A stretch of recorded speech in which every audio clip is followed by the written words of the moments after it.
Aku bersahabat dengan sebuah sungai. Sejak muncul dari mata air di gunung itu, ia segera mengenalku dan tampaknya telah jatuh cinta padaku. Ia tidak bertepuk sebelah tangan. Tentu aku tidak tahu mengapa. Pada hakikatnya ia baik, meskipun perangainya suka berubah-ubah. Itu menurut penilaian sementara orang. Ia menjalani hidup yang sukar. Begitu muncul dari mata air, ia harus turun mencari jalannya sendiri, meliuk-liuk, terus bergerak agar tetap dianggap sebagai sungai. Ia tak berhak naik.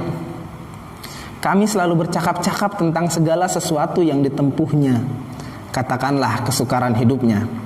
Lereng gunung, hutan, daerah yang terjal berbatu-batu, lembah yang tak terbayangkan luasnya, malah di beberapa tempat ia harus terjun beberapa ratus meter tingginya, dan orang merayakannya. Di musim hujan, air yang tercurah dari langit sering tidak bisa ditampungnya. Bahkan, ia yang berasal dari mata air di gunung itu seolah-olah lenyap begitu saja dalam banjir yang konon bisa menghanyutkan apa saja. Tetapi ia tak pernah mengeluh, dan oleh karenanya aku bahkan semakin mencintainya. Di dalam perjalanan hidupnya yang sukar itu, aku senantiasa menemaninya. Aku diam-diam mencintai kelokan-kelokannya yang jika dipandang dari atas tampak seperti lukisan abstrak. Aku diam-diam mengagumi suara riciknya ketika ia bernyanyi menghindari bebatuan, disaksikan oleh pohonan rindang yang suka tumbuh di sepanjang tepinya. Apalagi jika kebetulan ada beberapa ekor burung yang berkicau di ranting-ranting pohonan itu.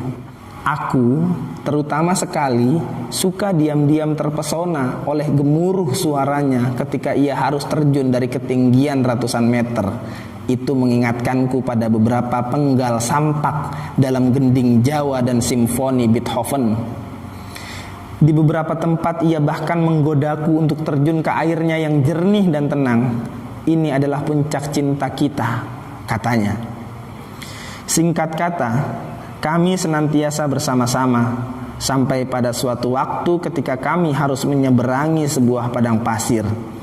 Ia tampak bingung, gamang, seperti putus asa. Bujukanku tak mempan, aku akan lenyap dan meninggalkanmu, katanya. Tidak, kau akan menyusup di bawah samudra pasir itu dan tidak lenyap, kataku seperti seorang sufi. Aku sendiri sebenarnya agak ragu-ragu dan cemas, namun aku yakin bahwa cinta kami tidak mungkin dipisahkan bahkan oleh padang pasir. Kami pun ternyata memang harus berpisah meskipun tetap saling mencintai. Katanya, ia akan menyusup di bawah samudra pasir itu sementara aku diharapkannya untuk terus saja menempuh perjalananku. Dalam perjalananku di bawah matahari yang terik yang selama ini telah menjadi saksi cinta kami bisa saja bertemu dan melepas rindu. Untuk itu aku harus menggali dan terus menggali tanpa putus asa agar bisa mencapainya jauh di bawah sana. Hanya dengan begitu ia bisa muncrat ke atas dan menjelma genangan air kecil. Itulah wujud cinta kami.